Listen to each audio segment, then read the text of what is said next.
Mwanangu, karibu sana. Asante sana mama. Yaani umefika sehemu salama kabisa, ondoa wasiwasi. Asante sana mama. Yaani wenzio, wapangaji wenzio wanakaa hapa miaka 6. Nitashukuru maana kule nimeteseka sana mama. Kuhama hapa, unaenda kujenga. Asante. Karibu sana. Asante. Nifike ndani hapa. Ufike ndani. Lakini sasa baba, nilikuwa naomba unisaidie shilingi 5,000. Mama, kuna shida nayo. 5,000? 5,000 tu babangu. Wamekaa hapa watu wengi. Sawa.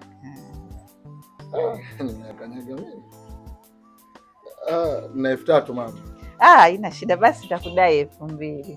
Utanidai 2,000? Haya, maki shida ni shida shilingi 5,000. Hamna shida.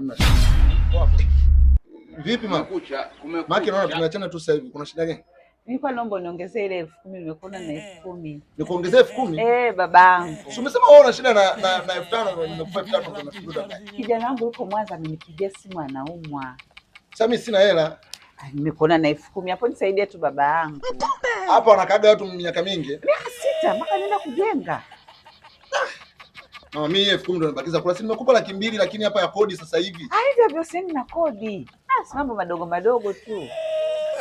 Pocket money. Asante baba. Mwanangu, mbona kugongea muda mrefu hivyo ufungui? Kumbe umekaa hapa na kuona. Mama, utaniua. Nilikuwa naomba unisaidie 20,000. Kodi hapa shilingi ngapi? 50,000. Sio 50,000, ni 800,000. Mbona unakuwa mnafiki kijana wangu? Mpaka sasa hivi hela ambazo nilizotumia. Bora ningekaa zangu kivule tu. Sasa unashinda kumsaidia nani? Utakiwa na shida. Vunja mkataba mama, vunja. Tuvunjaje mkataba wakati tumesaini kila kitu? Umalizi shida. Yaani wewe hapana. Wewe ni kausha damu, nyonya. Hata wewe na shida nitakusaidia.